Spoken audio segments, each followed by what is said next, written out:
ನಮಸ್ಕಾರ, good morning. ಇದು morning rounds. ನಾನು ಶ್ರುತಿ. ಮೂಡಾ ಸೈಟ್ ಹಂಚಿಕೆ ಹಗರಣ ಇಡೀ ರಾಜ್ಯ ರಾಜಕೀಯದಲ್ಲಿ ಭಾರಿ ಅಲ್ಲೋಲ ಕಲ್ಲೋಲ ಸೃಷ್ಟಿ ಮಾಡಿತ್ತು. ಸಿಎಂ ಸೀಟು ಅಲುಗಾಡಿಸುವಂತೆ ಮಾಡಿತ್ತು. ಇಂಥ ಹೊತ್ತಲ್ಲಿ ಕೇಸ್ಗೆ ಬೇಗ್ ಟ್ವಿಸ್ಟ್ ಸಿಕ್ಕಿದೆ. ಅದೇನಂತೀರಾ? ಈ ಸ್ಟೋರಿ ನೋಡಿ.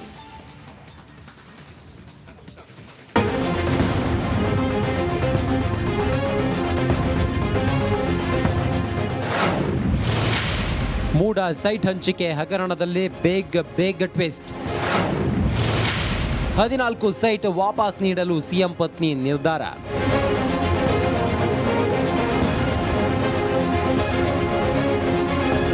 ಮೂಡಾ ಸೈಟ್ ಹಂಚಿಕೆ ಹಗರಣ ಇಡೀ ರಾಜ್ಯ ರಾಜಕಾರಣವನ್ನು ಅಲುಗಾಡಿಸುವಂತೆ ಮಾಡಿತ್ತು.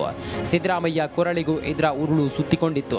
ತಪ್ಪು ಮಾಡಿದ್ರು ನಾವೇನು ತಪ್ಪು ಮಾಡಿಲ್ಲ, ನಮಗೂ ಇದಕ್ಕೂ ಸಂಬಂಧ ಇಲ್ಲ, ಕಾನೂನು ಹೋರಾಟ ಮಾಡ್ತೀವಿ ಅಂತ ಸಿಎಂ ಸಿದ್ದರಾಮಯ್ಯ ಕಡ್ಡಿ ಮುರಿದಂತೆ ಹೇಳ್ತಿದ್ರು. ಆದರೆ ಯಾವಾಗ ಸಿಎಂ ಸೀಟ್ ಅಭದ್ರವಾಗಿದೆ ಅನ್ನೋದು ಗೊತ್ತಾಗ್ತಿದ್ದಂತೆ ಸಿಎಂ ಪತ್ನಿ ಉಲ್ಟಾ ಹೊಡೆದಿದ್ದಾರೆ.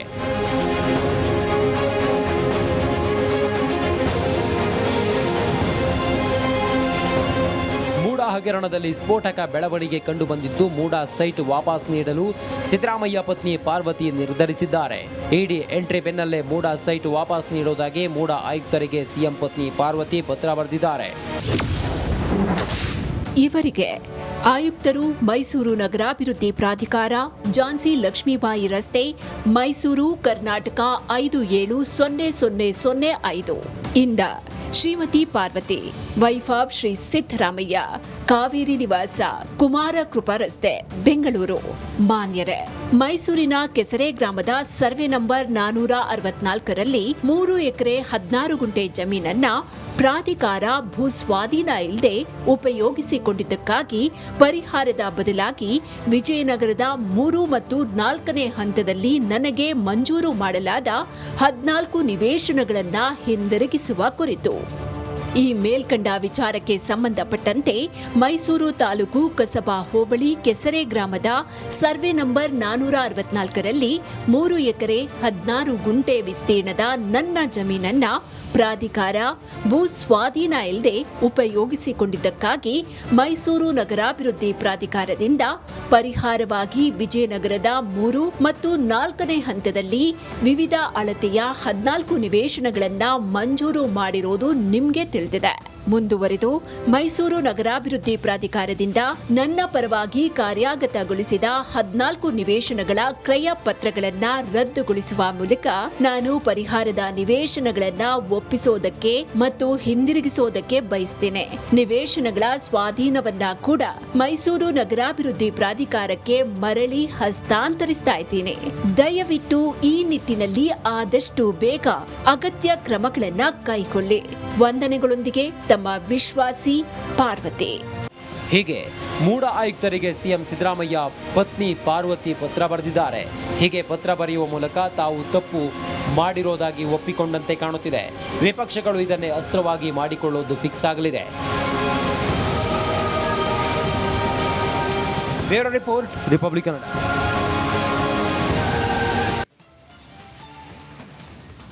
ಮೂಡಾ ಹಗರಣ ಭಾರಿ ಹಲ್ಚಲ್ ಎಬ್ಬಿಸಿದ ಬಳಿಕ ಮೊಟ್ಟ ಮೊದಲ ಬಾರಿಗೆ ಸಿಎಂ ಪತ್ನಿ ಸಾರ್ವಜನಿಕವಾಗಿ ರಿಯಾಕ್ಟ್ ಮಾಡಿದ್ದಾರೆ.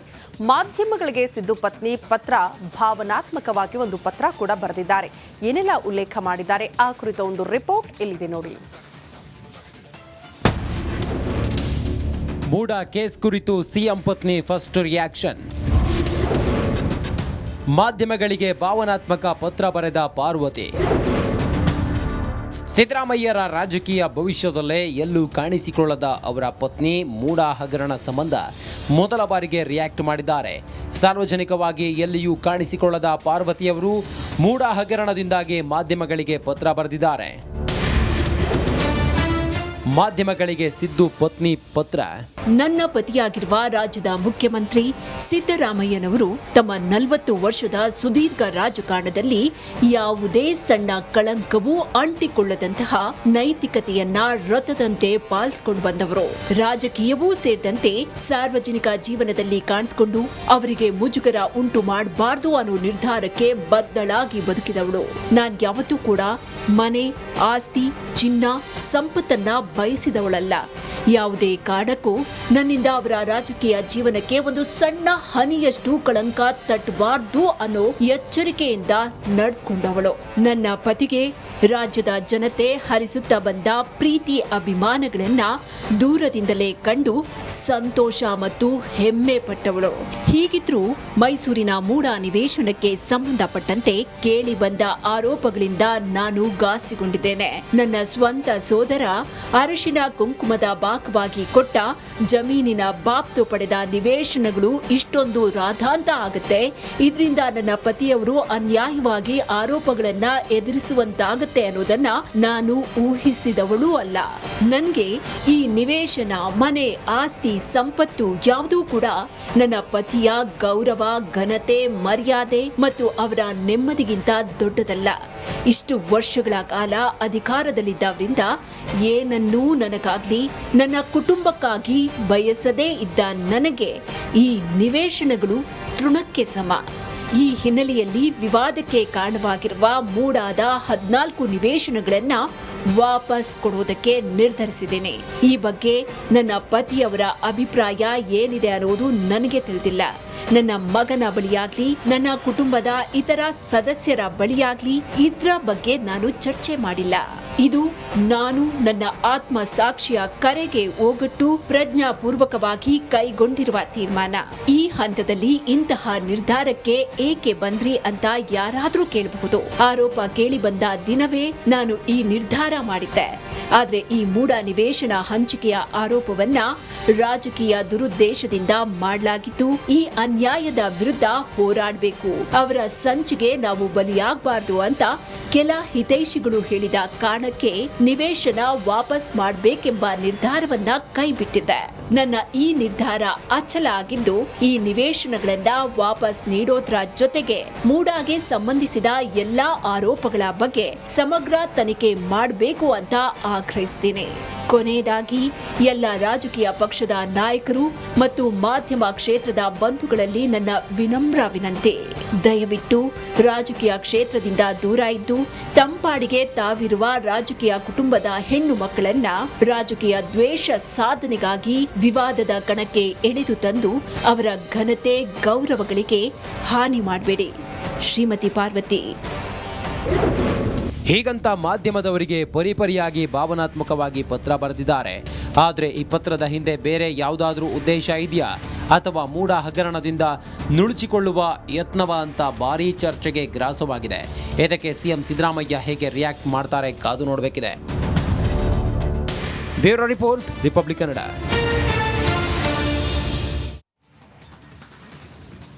ಸಿಎಂ ಸಿದ್ದರಾಮಯ್ಯ ಪತ್ನಿ ಮೂಡಾ ಸೈಟ್ ವಾಪಸ್ ನೀಡಿದ್ದಾರೆ. ರಿಪಬ್ಲಿಕ್ ಕನ್ನಡ ಬಿಗ್ ಇಂಪ್ಯಾಕ್ಟ್ ಇದು. ಈ ಕುರಿತ ಒಂದು ವರದಿ ಕೂಡ ಇದೆ, ಬನ್ನಿ ನೋಡ್ಕೊಂಡು ಬರೋಣ.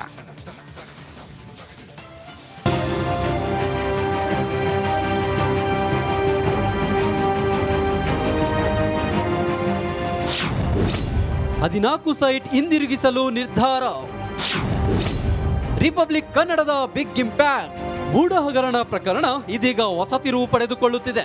ಲೋಕಾಯುಕ್ತ ಇಡಿ ದೂರು ದಾಖಲಿಸಿದ ಬೆನ್ನಲ್ಲೇ ಮುಖ್ಯಮಂತ್ರಿ ಸಿದ್ದರಾಮಯ್ಯನವರ ಪತ್ನಿ ಪಾರ್ವತಿ 14 ಸೈಟ್ಗಳ ಕ್ರಯಪತ್ರ ಹಿಂದಿರುಗಿಸುವುದಾಗಿ ಮೂಡಾಗೆ ಪತ್ರ ಬರೆದಿದ್ದಾರೆ.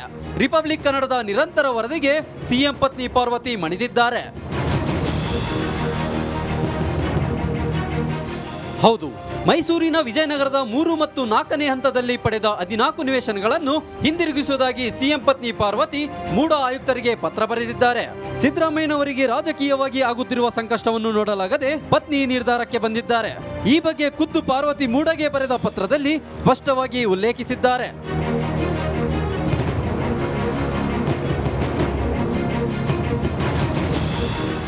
ಈ ಮೂಲಕ ಮೂಡ ಹಗರಣ ಪ್ರಕರಣ ಹೊಸ ತಿರುವು ಪಡೆದುಕೊಂಡಿದೆ. ಆದರೆ ಗಮನಿಸಲೇಬೇಕಾದ ಅಂಶ ಅಂದ್ರೆ ಪಾರ್ವತಿ ಬರೆದ ಪತ್ರದಲ್ಲಿ ದಿನಾಂಕ ಇಲ್ಲದಿರುವುದು ನಾನಾ ಚರ್ಚೆಗೆ ಗ್ರಾಸವಾಗಿದೆ.